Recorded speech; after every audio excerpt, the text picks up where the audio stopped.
आप DSP office या फिर एसपी ऑफिस में ले जाइए, वहाँ आप दस्तावेज दीजिए, प्रूफ दीजिए कि हाँ सर ये जिस समय घटना हुई थी वो इस समय नहीं थे। आप अगर नहीं इन्वॉल्व थे तो कोई ना कोई तो प्रूफ होगा ही आपके पास कि उस समय हम यहाँ थे। मान लीजिए आप किसी दोस्त के पास थे तो उस दोस्त को ले जाके आप अपने पिताजी के साथ या किसी दूसरे के साथ इन लोग के पास भेजिए। ये नहीं कि अपने चल जाए, साहब हम नहीं थे तो उठा के डाल देगा सभी, सब अपने में मिले रहते हैं सब। तो इन लोग को आप ले जाके कर सकते हैं। एसपी बहुत अच्छा से सुनते हैं, क्योंकि एसपी को खरीदना बहुत बड़ा, वो बहुत बड़े बड़े लोग का, फिर यहाँ मंत्री उंत्री लोग का सोर्स चलता है एसपी के पास, नॉर्मल आदमी का नहीं चल पाता। तो ये आपकी बात को सुन सकते हैं। और इन लोग के पास, दोनों लोग के पास ऑर्डर होता है कि नो अरेस्टिंग का आदेश जारी कर सकते हैं, अभी इन्हें अरेस्ट नहीं किया जाए। लेकिन अगर मान लिया कि ये लोग भी अगर आपकी बात नहीं सुन रहे हैं, तब क्या कीजिएगा, तब आप चले जाइए एंटीसिपेटरी बेल लेने के लिए।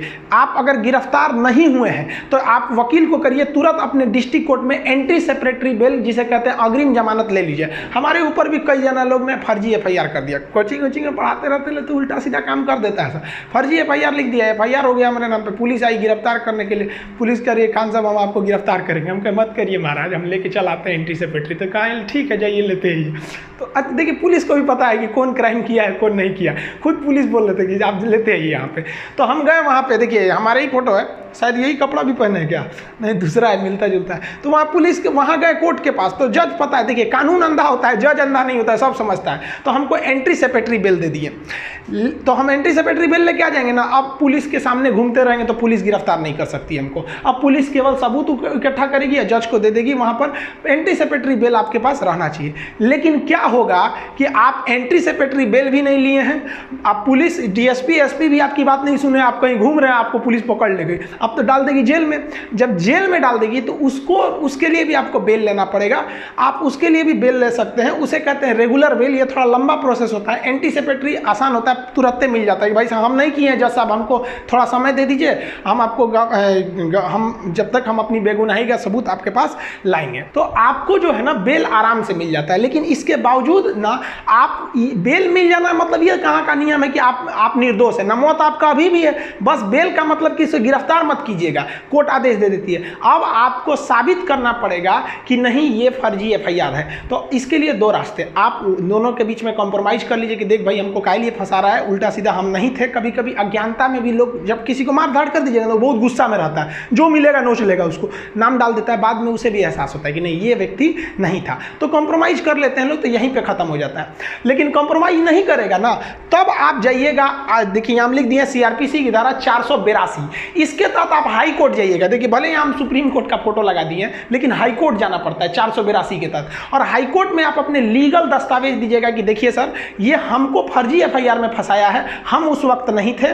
आप अगर नहीं रहेंगे, सच में आप कुछ नहीं किए, तो आपके पास पक्का प्रूफ होगा, आप दिखाइए, सीसीटीवी फुटेज दिखाइए या जो चीज़ दिखाइए, मोबाइल ट्रेस करके दिखाइए, आपका वकील बताएगा क्या क्या चीज़ चाहिए, आप उसको दिखाइए और हाईकोर्ट आपको देखेगा और तुरंत हाईकोर्ट कह देगा कि भाई ये एफआईआर फर्जी है। या फिर अगर हाईकोर्ट को लगेगा कि नहीं भाई ऐसा भी हो सकता है कि आदमी झूठ बोल रहा है, तो फिर पुलिस को कह देगा कि अभी इसके गिरफ्तार मत कीजिए, लेकिन आप ठोस सबूत बताइए कि यही किया था। समझ में आ गया? और अगर आप पे कोई फर्जी कर दिया है और कॉम्प्रोमाइज भी नहीं कर रहा है, तब तो आप कंफर्म जाइए सीआरपीसी की धारा 482 के तहत हाईकोर्ट में, और हाईकोर्ट बढ़िया से उन्हें खंगालेगा। इतना आप विश्वास रखिए कि अगर आपने किसी पर गंभीर रूप से नहीं मारा पीटा है तो वो कहीं ना कहीं वो पकड़ा जाएगा हाईकोर्ट में। हाईकोर्ट वाले बहुत पहुंच वाले होते हैं। और उसके बाद अगर वहां पकड़ाया, कॉम्प्रोमाइज नहीं किया, फर्जी के बाद भी ऐंठ रहा है, तब वहां आप करिए 500 सेक्शन 500 के तहत उस पर क्या कर दीजिए, मानहानि का दावा ठोक दीजिए। और 211 के तहत उसी पर मुकदमा ठोक दीजिए कि ससुरा हमको फंसाया, हमारा इज्जत खराब किया, समय बर्बाद किया, इसको भी ले जाइए।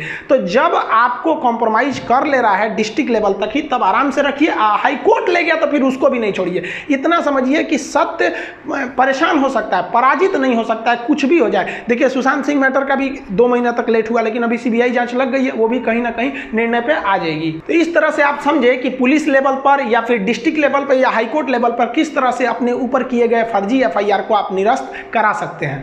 देखिए मान लीजिए कि अगर एफआईआर सच का हो गया या फर्जी हो गया, उससे बहस नहीं है, हो गया, अब नौकरी पे क्या असर पड़ेगा। तो पहले समझते हैं कि वैसा व्यक्ति जो ऑलरेडी कोई नौकरी कर रहा है, मान लीजिए कोई स्कूल का प्रिंसिपल है और उन्होंने किसी का मार के मुंह हाथ तोड़ दिया, तोड़ा है या नहीं तोड़ा है अलग बात है, उन पर FIR हो गया तो क्या उनकी नौकरी चली जाएगी? देखिए FIR हो जाने से नौकरी नहीं चली जाएगी, लेकिन अगर उन्हें पुलिस ने गिरफ्तार करके जेल डाल दिया है तो विद्यालय, सरकारी जो स्कूल होते हैं वो उन्हें सस्पेंड कर सकता है, कर नहीं देता है, कर सकता है। क्यों? क्योंकि क्या होता है कि जब व्यक्ति पर मुकदमा चल रहा होता है और वो जेल में गया रहता है तो क्या होता है कि अगर उस अपने पद पे रहा तो उस पद का वो दुरुपयोग कर सकता है। जैसे प्रिंसिपल है तो थाना में जाएगा तो लोग उसको बैठने के लिए देंगे, बैठे बैठे प्रिंसिपल साहब, पता चला कि उनका मूरी फोड़ के आया, उसको थाना में बैठाया जाएगा तो सस्पेंड कर दिया जाता है। तो क्या कहेंगे? हम सस्पेंडेड प्रिंसिपल है। तो थाना वाला कहेगा खड़े रहो, तो सस्पेंडेड प्रिंसिपल है यहाँ पे।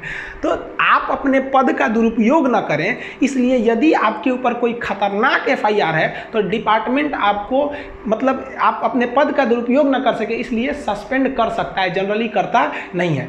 लेकिन अगर आपको कोर्ट ने सजा सुना दिया ना, तब आपकी नौकरी खत्म, अभी भी खत्म नहीं होगी, फिर आपको सस्पेंड किया जाएगा। लेकिन आप मान लीजिए डिस्ट्रिक्ट कोर्ट ने आपको सजा सुनाया, जैसे आप हाई कोर्ट में अपील कर देंगे आपकी नौकरी बच जाएगी, सस्पेंड रहेंगे आप। समझ में गया? सस्पेंड से फिर हो सकता है कि आप जॉब में आ जाए। लेकिन अगर हाई कोर्ट ने भी फिर से आपको सजा सुना दिया, फाइनली कह दिया कि नहीं भाई, सुप्रीम कोर्ट ने भी सुना दिया, तब तो आपकी नौकरी चली जाएगी कॉग्निजिबल अपराध में, इस तरह के मुकदमे में। अदरवाइज में आपकी नौकरी नहीं जाएगी। आप अपील में रहेंगे तब तक नौकरी नहीं जाएगी। पता चला डिस्ट्रिक्ट कोर्ट ने आपको सजा सुनाया और इधर आप सस्पेंड हुए और आपने हाई कोर्ट में अपील नहीं किया कि भाई साहब हमने गलती नहीं किया था, तो आपको टर्मिनेट कर देगा। टर्मिनेट मतलब खत्म, सस्पेंड का मतलब होता है आधी सैलरी देना। जब आप जॉब में आते हैं ना तो बाकी जो आधा काट काट के रखा था वो भी दे देता है आपको। वो कई इसके कुछ लंबे प्रोसेस होते हैं। अब बात करते हैं स्टूडेंट लोग के लिए कि स्टूडेंट के ऊपर FIR हो गया तब उसका जॉब लगेगा कि नहीं। यहाँ स्टूडेंट का दो चीज़ें होती हैं। मान लिया कि उसने फॉर्म भरा था, फॉर्म भरने के बाद FIR हुआ है, एक ये कंडीशन। अब पता चला फॉर्म भरने से पहले ही FIR हो गया, मुकदमा चल रहा है, तब कंडीशन। देखिए अगर आप कोई चीज़, अगर आप फॉर्म नहीं भरे हैं और उसके फॉर्म भरने से पहले ही आप पर कोई मुकदमा है या कोई FIR है तो फॉर्म भरते वक्त ही आपसे पूछ लेता है कि आप पर कोई मुकदमा या FIR नहीं ना है, तो उस पर क्लिक करके उसका आप डिटेल दे दीजिए, आपकी नौकरी पर कोई इफेक्ट नहीं पड़ेगा। अगर मान लिए कि आपने फॉर्म भर दिया है, आप तो एकदम टेंशन फ्री थे, अब एग्जाम के 10 दिन पहले या कुछ दिन पहले मार हो गया और उसमें आपका नाम आ गया, अब कहाँ से करिएगा? आप तो फॉर्म भर दिए, एडमिट कार्ड भी आ गया होगा। तब जब आपकी ज्वाइनिंग लगेगी ना तो ज्वाइनिंग के समय आपको हलफनामा देना पड़ेगा। हलफनामा मतलब स्टैम्प पेपर पे लिख के देना पड़ेगा कि फला केस में हमें फर्जी फंसाया गया था, हम अपनी बेगुनाही का सबूत डिस्ट्रिक्ट कोर्ट में दे चुके हैं, यहाँ मुकदमा चल रहा है, आपकी जॉब हो जाएगी, कोई दिक्कत नहीं है। लेकिन वहाँ लिखवा लिया जाएगा कि अगर यहाँ से आप दोषी करार दिए गए ना तो यहाँ से निकाल दिया जाएगा।